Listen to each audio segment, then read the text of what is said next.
ಬೆಂಗಳೂರು ಗ್ರಾಮಾಂತರ ಡಿಡಿಎಲ್ಆರ್ ಕಚೇರಿಯಲ್ಲಿ ಬ್ರಹ್ಮಾಂಡ ಭ್ರಷ್ಟಾಚಾರ ಬೆಳಕಿಗೆ ಬಂದಿದೆ. ಕಚೇರಿಯಲ್ಲಿ ಹಂತ ಹಂತವಾಗಿ ಹಣ ಪೀಕಿ ಕಚೇರಿಯ ಸಿಬ್ಬಂದಿ ರೆಡ್ ಹ್ಯಾಂಡ್ ಆಗಿ ಸಿಕ್ಕಿಬಿದ್ದಿದ್ದಾನೆ.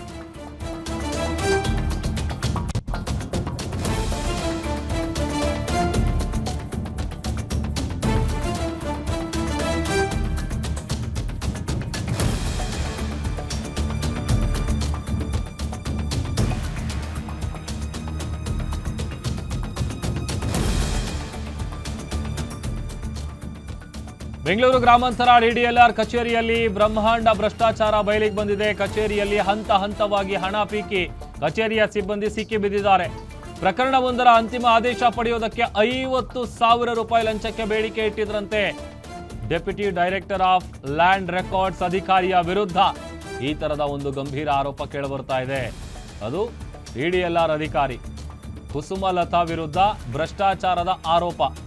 ಫೋನ್ ಪೇ ಮೂಲಕ ರೈತನಿಂದ ಕುಸುಮಲತಾ ಹಣ ಪಡೆದಿದ್ದಾರೆ ಎನ್ನುವಂಥ ಆರೋಪವನ್ನು ಅವರು ಮಾಡ್ತಾ ಇದ್ದಾರೆ.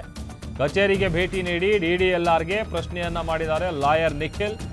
ವಕೀಲ ನಿಖಿಲ್ ಪ್ರಶ್ನೆಗೆ ಹಣ ಪಡೆದ ಕಚೇರಿ ಸಿಬ್ಬಂದಿ ತಬ್ಬಿಬಾಗಿದ್ದಾರೆ. ಬಳಿಕ ಹಣವನ್ನ ರೈತರಿಗೆ ವಾಪಸ್ ಕೊಟ್ಟಿದ್ದಾರೆ ಎನ್ನುವಂಥ ವಿಚಾರ ಕೂಡ ಗೊತ್ತಾಗ್ತಾ ಇದೆ. ಕೂಡಲೇ ಕಚೇರಿ ಸಿಬ್ಬಂದಿಯನ್ನ ಅಮಾನತು ಮಾಡಿ ಅನ್ನುವಂಥ ಆಗ್ರಹ ಹೆಚ್ಚಾಗ್ತಾ ಇದೆ. ಹಂತ ಹಂತವಾಗಿ ಹಣ ಇಸ್ಕೊಂಡಿರೋದು ಅದನ್ನ ವಕೀಲರು ಬಂದು ಪ್ರಶ್ನೆ ಮಾಡಿದ್ದಾರೆ. ಸಂಜೆ 7:30-8 ಗಂಟೆ ಆಗೈತೆ, ಇನ್ನ ಆದೇಶ ಪತ್ರ ಕೊಡಲ್ಲ. ಇವಾಗ ಕೊಡ್ತಾರಲ್ಲ ಅಕ್ಕಿ ಡಿಸಿ ಕಚೇರಿಯಲ್ಲಿ ಇಂಥ ನಾಲಾಯಕ ಕಚಡ ಅಧಿಕಾರಿಗಳು. ಏನ್ ಕುಸುಮಾವತಿ ಅಲ್ಲ, ಕುಸುಮಲತಾ ಡಿಡಿಎಲ್ಆರ್ ದಯವಿಟ್ಟು ಯಾರು ಡಿಸಿಗಳು ನೋಡ್ತಾ ಇದ್ರ ಈಕೆನಾ ಕೂಡಲೇ ಇವಾಗ ವಜಾ ಮಾಡಬೇಕು. ಈಕೆನಾ ಇನ್ಯಾವತ್ತು ಇದು ಮಾಡಬಾರ್ದು ಅಂತ ಹೇಳ್ತಾ ಇದ್ದೀನಿ. ಅದೇ ರೀತಿಯಾಗಿ ನೋಡೋಣ ಎಷ್ಟು ಹಣ ಕೊಟ್ಟಿದ್ರಿ ನೀವು? ಇದು 45,000 ಕೊಟ್ಟಿದ್ರು. ಇದು 5,000 ಕೊಟ್ಟು 45,000 ಕೊಟ್ಟಿದ್ದಾರೆ ಅಂತ ಲೆಕ್ಕಾಕಲ್ಲಿ ನಮ್ಮ ಜುಡಿಷಿಯಲ್ಲಿ ಎಲ್ಲೋಗ್ಬಿಡೋದು ಅರೆ ನ್ಯಾಯಿಕ ಅಂತ. ಇವ್ರನ್ನ ಡಿಡಿಎಲ್ಆರ್ ಅಂತ ಕರಿಬೇಕು ನೋಡಿ. ಅದಕ್ಕೆ ಏನೋ ನಾವು ಇಷ್ಟು ದಿನ ಬಡ್ಕಂತ ಇದೆ. ಅದಕ್ಕೆ ಎಲ್ಲಿ ಸರ್ಕಾರ ಏನೋ ಜನಸೇವೆ ಮಾಡ್ತಕ್ಕಂಥ ಸರ್ಕಾರಿ ಅಧಿಕಾರಿಗಳು ಇಂಥ ಕಳ್ಳರಾದ್ರೆ ಭ್ರಷ್ಟರಾದ್ರೆ ಎಲ್ಲಿ ರೈತರಲ್ಲಿ ಹೋಗ್ತಾರೆ ಪಾಪ. ಆತ ಪೋಡಿಗೆ ಏನು ಪೋಡಿ ರದ್ದುಪಡಿಸ್ಬೇಕು ಅಂತ ಹೇಳ್ಬಿಟ್ಟು ಒಂದು ಕೇಸ್ ಹಾಕೊಂಡ್ರೆ ಇಲ್ಲೂ ಕೂಡ ಅಕ್ರಮಗಳೇ.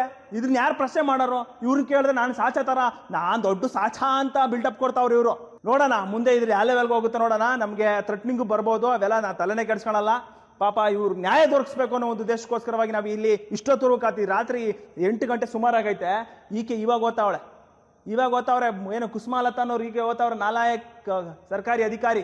ಇವರು ಹಂತವಾಗಿ 20,000 ಒಂದ್ಸರಿ ಹಾಕ್ಯಂತಾರೆ, ಮತ್ತೆ 50,000 ಟೋಟಲ್ 50,000 ಹಾಕೊಳ್ತಾರೆ. ಪಾಪ ರೈತರು ಇವರು. ಡಿಡಿಎಲ್ಆರ್ ಆದೇಶ ಮಾಡ್ಸಕ್ ಇಲ್ಲಿವರೆಗೂ ಎಷ್ಟು ಸಂಜೆ 7:30-8 ಗಂಟೆ ಆಗೈತೆ, ಇನ್ನ ಆದೇಶ ಪತ್ರ ಕೊಡಲ್ಲ. ಇವಾಗ ಕೊಡ್ತಾರಲ್ಲ ಅಕ್ಕಿ ಡಿಸಿ ಕಚೇರಿಯಲ್ಲಿ ಇಂಥ ನಾಲಾಯಕ ಕಚಡ ಅಧಿಕಾರಿಗಳು. ಏನ್ ಕುಸುಮಾವತಿ ಅಲ್ಲ, ಕುಸುಮಲತಾ ಡಿಡಿಎಲ್ಆರ್ ದಯವಿಟ್ಟು ಮತ್ತೆ ನಿಮ್ಮ ಹೆಸರು ಹೇಳ್ಕೊಂಡೆ ಮಾಡ್ತಿರೋದು, ನಿಮ್ ಕೆಲಸ ಹೇಳ್ಕೊಂಡೆ ಮಾಡ್ತಿರೋದು. ನೀವು ಕೊಡ್ಬೇಕು, ನಾವ್ಯಾಕೆ ಕೊಡೋಣ? ನೀವು ಕೊಡ್ಬೇಕು, ನೀವು ಮಾಡ್ತಿರೋದಲ್ಲಿ. ಇವಾಗ ವಾಪಸ್ ಕೊಡಪ್ಪ. ಇವಾಗ ಇಲ್ಲಿರೋ ದುಡ್ಡು ಇಟ್ಕೊಳ್ಳಿ. ಜೋಬಾಗಿರೋ ತೆಗಿ, ಜೋಬಾಗಿರೋ ದುಡ್ಡು ತೆಗಿ, ಜೋಬಾಗಿರೋ ದುಡ್ಡು ತೆಗಿ. ಇದ್ಯಾರದು? ಅಲ್ಲ ಕಾಲಕ್ಕೆ ಬಿದ್ರೆ ಏನು? ಕಾಸು ಕೊಡೋ, ವಾಪಸ್ ಕಾಸು ಕೊಡೋ. ವಾಪಸ್ ಕೊಡೋ ಕಾಸು. 50,000 ವಾಪಸ್ ಕೊಡ್ಬೇಕು ನೀನು. ಫೋನ್ ಪೇ ಆಗಿರೋ ಫೋನ್ ಪೇ ಮನಿ ಓಪನ್ ಮಾಡಿ. ಇನ್ನೆಷ್ಟು? ಇದ್ಯಾಕ ಕಾಸು ಇಸ್ಕೊಂಡೆ ನೀನು? ಒಬ್ಬ ಜವಾಬ್ದಾರಿ ಸ್ಥಾನದಾಗ ಇರ್ತಾರೆ. ಅವ್ರ ಹೆಸರು ಹೇಳ್ಕೊಂಡು ದುಡ್ಡು ಮಾಡಕ್ ನಾಚಿಕೆ ಆಗಲ್ಲ ನಿಮ್ಗೆ?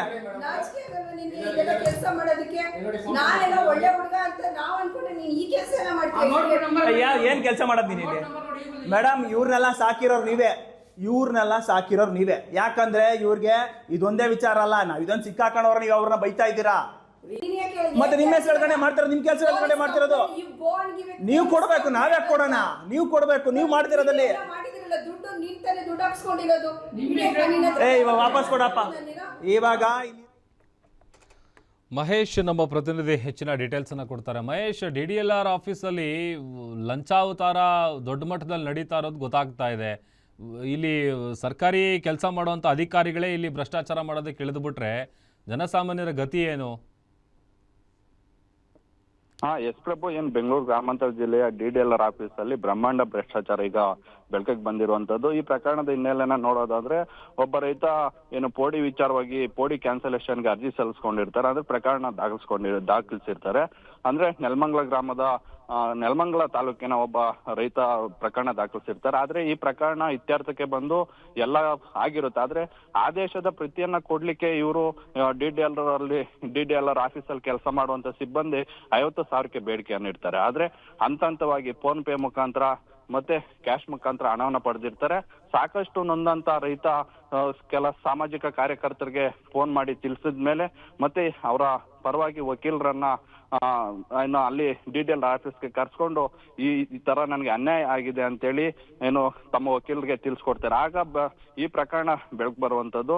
ಅಂದ್ರೆ ಅಲ್ಲಿ ಡಿಡಿಎಲ್ಆರ್ ಕಚೇರಿಯಲ್ಲಿ ಕೆಲಸ ಮಾಡುವಂತ ಸಿಬ್ಬಂದಿ ಏನಿದ್ದಾರೆ ಇವರು ಆ ವ್ಯಕ್ತಿಯಿಂದ ಸುಮಾರು 50,000ಕ್ಕಿಂತ ಹೆಚ್ಚು ಹಣವನ್ನ ಪೀಕಿರುವಂತದ್ದು ಬೆಳಕಿಗೆ ಬಂದಿರುವಂತದ್ದು. ತಕ್ಷಣ ವಕೀಲರು ಡಿಡಿಎಲ್ ಕಚೇರಿಗೆ ಭೇಟಿ ನೀಡಿ ಇದನ್ನ ಪ್ರಶ್ನೆ ಮಾಡ್ತಾ ಇರ್ಬೇಕಾದ್ರೆ ಅಲ್ಲಿನ ಡಿಡಿಎಲ್ಆರ್ ಕುಸುಮಲತಾ ಏನಿದ್ದಾರೆ ಅವರು ನನಗೆ ಈ ಪ್ರಕರಣದ ಬಗ್ಗೆ ಅಂದ್ರೆ ಈ ಸಿಬ್ಬಂದಿ ಕಾಸಿಸ್ಕೊಂಡಿರೋದ್ ಬಗ್ಗೆ ನಂಗೆ ಯಾವುದೇ ರೀತಿಯಾದಂತ ಅರಿವಿಲ್ಲ, ನನಗೆ ಗೊತ್ತಿಲ್ದಿರೇನೆ ಇಷ್ಟೆಲ್ಲ ಆಗಿದೆ ಅನ್ನುವಂತ ಒಂದು ಸಮಜಾಯಿಷಿ ಉತ್ತರವನ್ನು ಕೊಡ್ತಾರೆ. ಹಾಗಾಗಿ ಅಲ್ಲಿ ಆ ಸಮಯದಲ್ಲಿ ರೊಚ್ಚಿಗೆದಂತ ವಕೀಲರು ಇಲ್ಲ ಇದರ ಬೆನ್ನೆಲುಬೆಲ್ಲ ನೀವೇ ಆಗಿರ್ತೀರಿ, ಇದೊಂದು ಪ್ರಕರಣದಿಂದ ಅವರನ್ನ ಇದೊಂದು ಪ್ರಕರಣದಿಂದ ಅವರನ್ನ ಬಚಾವ್ ಮಾಡ್ಲಿಕ್ಕೆ ಈ ತರ ಮಾಡ್ತಿದ್ದೀರಾ, ಬಟ್ ಇದರ ರೂಪರೇಷೆ ಎಲ್ಲ ನಿಮ್ದೇ ಅಂತೇಳಿ ಈಗ ಅವ್ರ ಮೇಲೆ ವಕೀಲರು ರೇಗಿರುವಂತದ್ದು. ಹಾಗಾಗಿ ತಕ್ಷಣ ಏನು ಹಣವನ್ನು ಈಸ್ಕೊಂಡಂತ ಸಿಬ್ಬಂದಿ ಏನಿದ್ದಾರೆ ಆ ವ್ಯಕ್ತಿಯಿಂದ 5,000 ಏನು ಕ್ಯಾಶ್ ಈಸ್ಕೊಂಡಿರ್ತಾರೆ ಅದನ್ನ ಹಿಂಪಡೆದಿರೋ ಏನು ವಾಪಸ್ ಕೊಡ್ಸಿರುವಂತದ್ದು.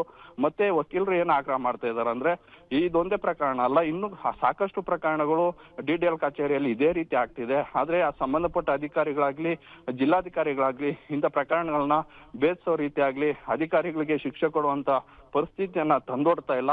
ಹಾಗಾಗಿ ಸೂಕ್ತ ಕ್ರಮವನ್ನು ವಹಿಸ್ಬೇಕಂತೇಳಿ ಇಲ್ಲಿನ ವಕೀಲರು ಮತ್ತೆ ರೈತಾಪಿ ವರ್ಗ ಸಹ ಆಗ್ರಹ ಮಾಡ್ತಾ ಇರುವಂತದ್ದು. Prabhu. Okay, thank you Mahesh.